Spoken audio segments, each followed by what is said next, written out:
Well,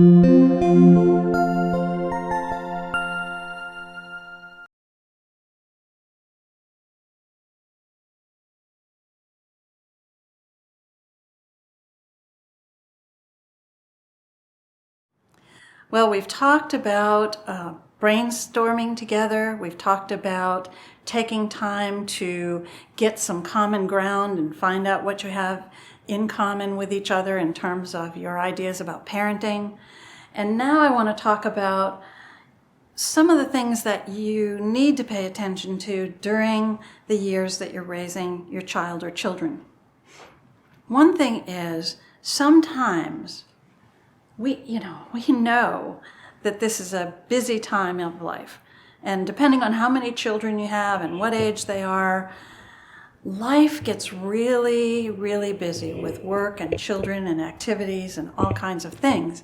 And so what we tend to do sometimes is we tend to start to kind of coast in our relationship. And when I say coast, it's like if you're coasting downhill. You're not putting any effort into it. You're just kind of letting it sort of slide and drift, and it's not really something you're paying attention to. And sometimes we do that with our adult relationships when we're in the stage of our lives and the stage of our relationship, actually, when we're raising children. Because we're so busy with other things that usually involve the kids that we just don't take the time to pay attention to our adult relationship. And I think that sometimes that's when problems start, is because people feel sort of alone, lonely, isolated. All kinds of things can happen. The children are more important than me. I mean, there's just a lot of things when you're coasting and you've got children going on. And so you want to keep your awareness, be mindful and aware that you are in an adult relationship as well as raising these children that you have together.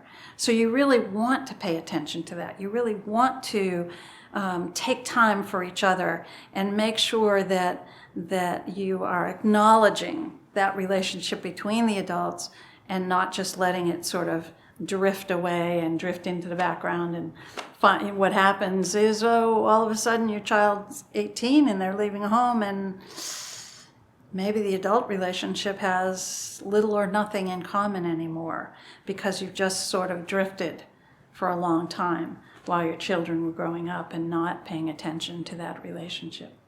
So what I would suggest, and some people might question this one, that's all right, that you sometimes when your children are growing up, pay less attention, give them less time and pay less attention to them than you do your adult relationship. And what I mean by that, so I'm going to clarify that, because that sounds like, what? You're just going to let them raise themselves and say, okay, well, have at it, kids.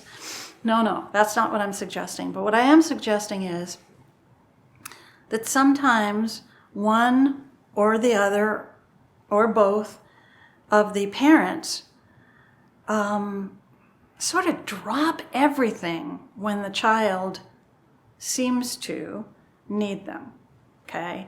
And I say seems to because they don't always. They sometimes want attention, but they don't necessarily need the parent. They just want some attention.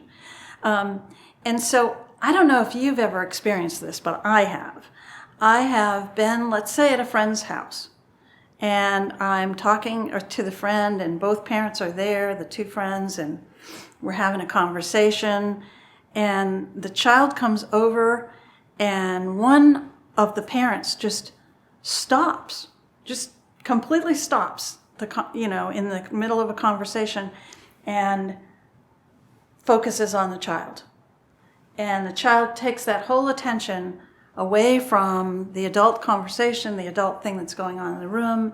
And you can literally see that the adults are sitting there going, wait a minute, we were having a conversation. What happened? Now, obviously there are times when a child really does need to interrupt. I'm not saying there isn't.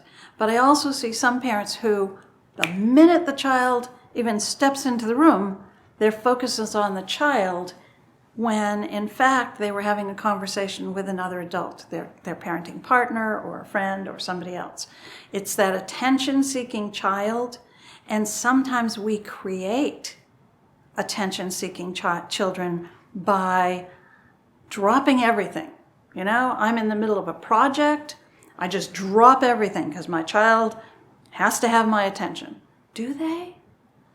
I want you guys to really think about this as you parent and say to yourselves,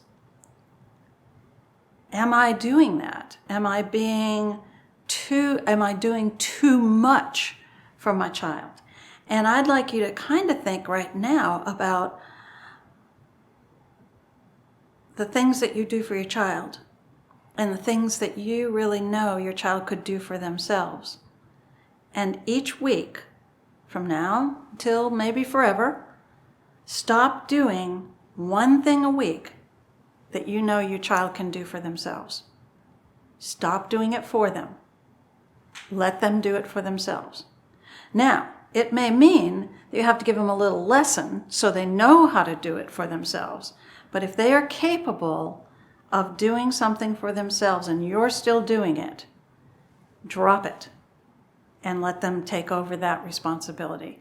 Because remember, you're not going to be there forever with your child. They're going to at some point leave and go off on their own. And your job is to get them ready for that. Your job is to help them be responsible, be capable, know how to do things. And part of that is that you want to pay attention to how much you do, how much time and attention are you giving your children, and then how much time and attention are you giving your adult relationship. And certainly you should be paying more attention to your children, particularly when they're very young and even as they grow. But you don't want to ignore your adult relationship, and you don't ever really want your partner to feel like the kids are more important than your partner is. So pay attention to that and do a little less for your child, a little less time, a little less attention, and maybe a little bit more attention to your adult relationship. And in one of our previous videos, we talked about putting the hand on the shoulder to say, excuse me, or to interrupt politely. I want to bring that back in because I want you to remember that's one of the ways that you can help your child know what your limits are. That's an important point that I haven't actually talked too much about in the videos, is that sometimes we have to set boundaries for ourselves. And it's important to set boundaries for ourselves. Like if I'm having a conversation with my partner and my child comes over and wants something and it's not an emergency, maybe I have to say, you know what, I'm talking to your dad right now and I'll be with you in a few minutes. Now, assuming this is not an attention-seeking child and they don't escalate their behavior, that's fine. But give them that signal. Remember, it's a hand on the shoulder. This is 1 minute. Daddy and I are talking. We'll be done in a minute. Just wait quietly. That's the rule about that. And you can put your hand on their shoulder or on their knee or wherever, around their waist, wherever they are. The second signal is, going to be quite a while. We're having quite a conversation. You probably better go and find something else to do, or see if your brother can help you with whatever it is that you've got going on. You know, find another alternative because I'm going to be busy for a while. Don't forget, that's not a bad thing. That tells a child that what you and your partner are talking about in the conversation is an important thing, and that sometimes that needs to be paid attention to. And so that you don't always just go right to them the minute they need something. So remember that hand on the shoulder. Don't let your relationship coast all the way through your child's growing up time, and pay a little less time and attention to your kids and a little more time to your adult relationship.